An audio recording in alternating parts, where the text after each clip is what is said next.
USA. I will follow him. 1963 was the year before the Beatles changed everything. But what was America actually listening to? These 20 songs ruled the airwaves, and I bet you've forgotten most of them. Let's see how many you remember. We're counting down the biggest hits of 1963 in order. Some will surprise you. Others will bring back memories you didn't know you still had.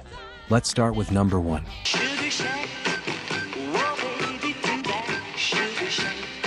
Sugar Shack by Jimmy Gilmer and the Fireballs was the biggest song of the year. Picture this: a roadside diner late at night and a jukebox playing in the corner.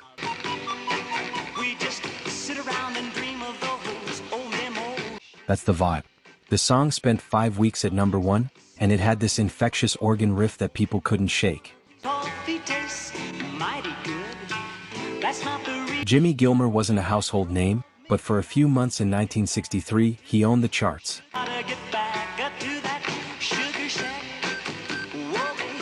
Bushy, bushy blonde hair, Surfin USA.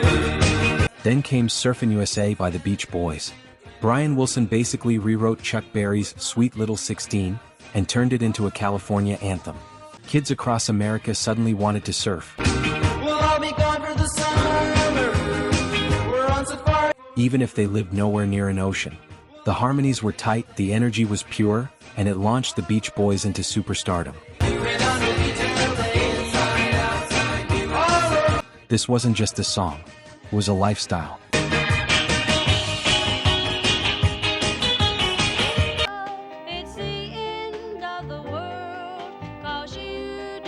Skeeter Davis broke hearts with The End of the World.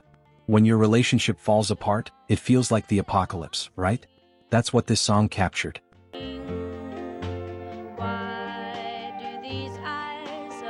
Skeeter's voice was soft but devastating. The strings swelled at just the right moments. It's been covered dozens of times since, but nothing hits quite like the original. This song made crying cool.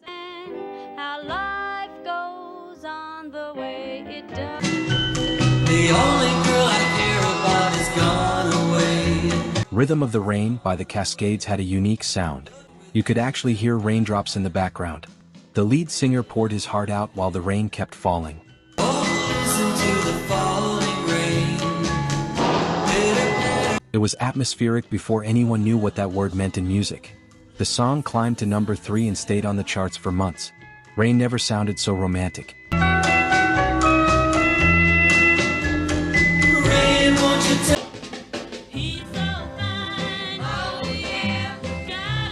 The Chiffons gave us He's So Fine, and it became the template for girl group perfection. Dulang dulang dulang, those backing vocals were hypnotic. The song was simple, sweet, and undeniable.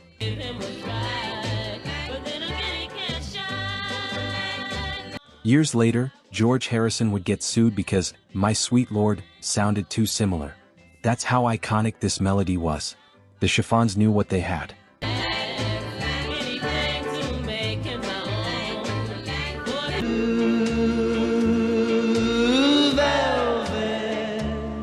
Bobby Vinton delivered Pure Velvet with Blue Velvet.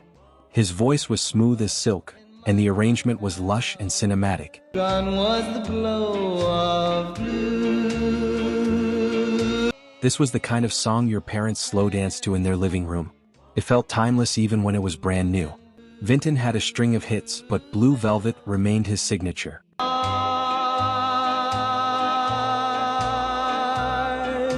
Decades later, David Lynch would make it creepy in his film, but in 1963 it was just beautiful. Precious and warm a memory. Hey Paula by Paul and Paula was tooth-achingly sweet. Two young singers pretending to be in love, singing back and forth like a musical conversation.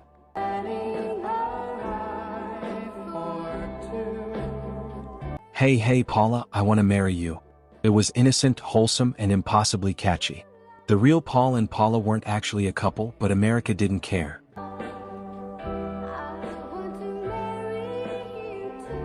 They wanted to believe in young love, and this song delivered.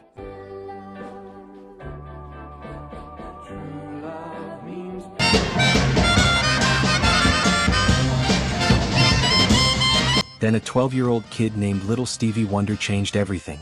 Fingertips, Part 2, was recorded live and you can hear the audience losing their minds.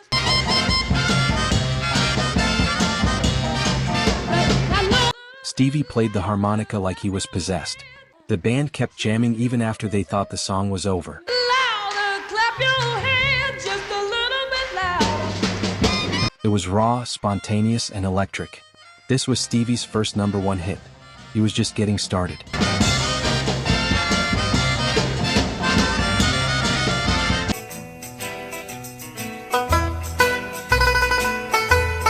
Washington Square by the Village Stompers brought Dixieland jazz to the pop charts. No vocals, just pure instrumental joy.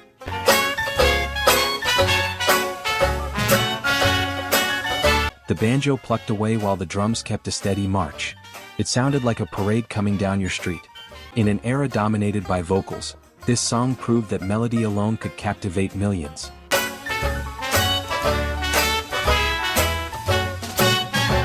You couldn't help but tap your feet.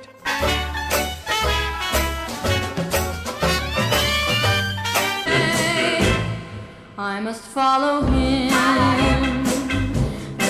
Little Peggy March was only 15 when I Will Follow Him hit #1.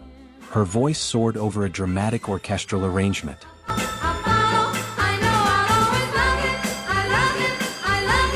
The lyrics were obsessive in a way that only teenage love can be. She'd follow him anywhere to the ends of the earth. It was passionate, it was over the top, and it was perfect. Peggy became the youngest female artist to top the charts at the time. I will follow him. Follow him. Can't get used to losing you no matter what I try to. Andy Williams brought sophistication with Can't Get Used to Losing You. His voice was warm and pained at the same time. What I try to do, gonna live my whole life through. The song was about heartbreak, but it felt classy, not desperate. Williams had this effortless style that made everything sound easy. The melody stayed with you long after the song ended. This was grown-up pop music at its finest. Whole life through, loving you. It's my party and I'll cry if I want to. Cry if I want. Leslie Gore was 16 when she unleashed It's My Party, and she'll cry if she wants to. The song captured teenage heartbreak with shocking honesty.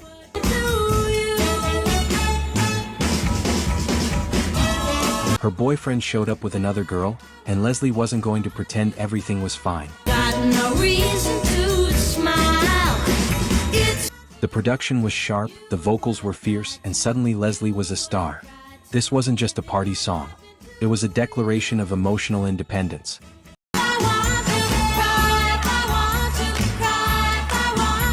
Not so little boys, painted wings and Peter, Paul, and Mary gave us Puff, the Magic Dragon, and people are still arguing about what it means. Was it about childhood innocence? Was it about drugs? a little louder puff. The group insisted it was just a sweet song about growing up. Whatever the truth, it made people cry. Puff lived by the sea, and when his friend Jackie Paper grew up and left him behind, Puff retreated into his cave. Strings and sealing wax and other fancy stuff. Childhood doesn't last forever, and that hurts. When Puff roared out his name, sing it now.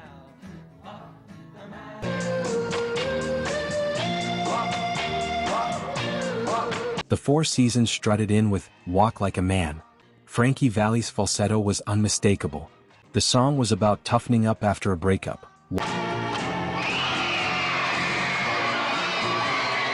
Walking away with your head held high. The doo-wop influence was strong, but there was something edgier here. The Four Seasons had attitude. They weren't asking permission. They were telling you how it was going to be.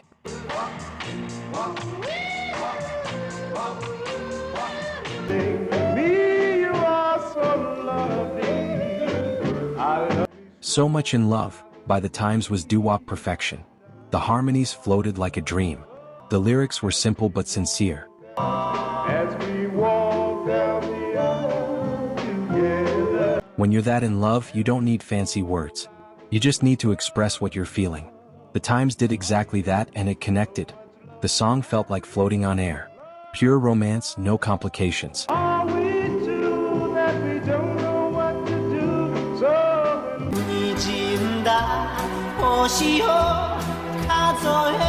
Kyu Sakamoto made history with Sukiyaki. It's the only Japanese language song to ever hit #1 in America. Americans couldn't understand the words, but they felt the emotion.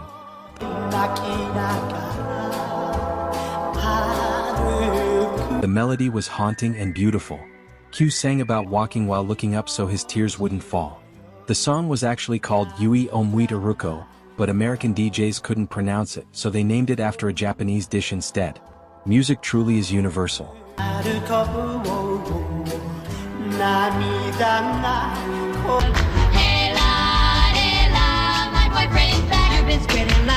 The Angels warned everyone, "My boyfriend's back.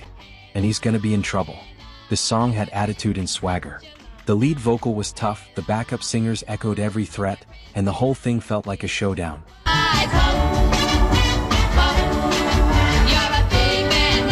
Your boyfriend thought he could get away with treating you badly? Think again. This was girl group music with bite. The Angels weren't playing games.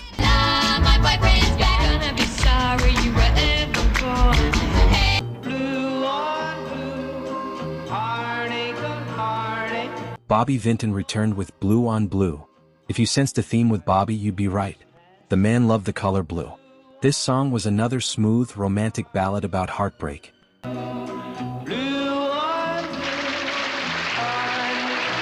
Bobby's voice wrapped around you like a warm blanket on a cold night. The production was elegant and understated. This was the kind of music that made you want to slow dance in the dark.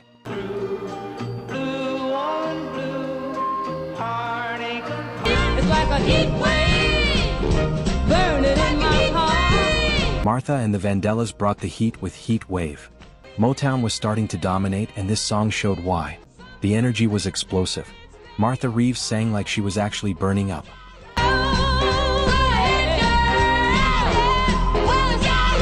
The backing vocals, the horns, the relentless rhythm. Everything combined to create pure fire.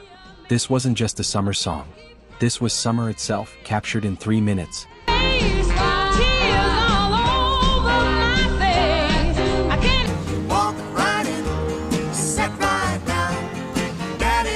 Finally, the Rooftop Singers closed out our list with Walk Right In.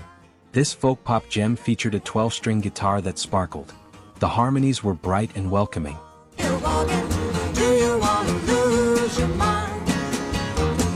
It felt like an invitation to join the party. The song hit #1 at the start of 1963 and set the tone for the year. It was optimistic, friendly, and impossible not to sing along to.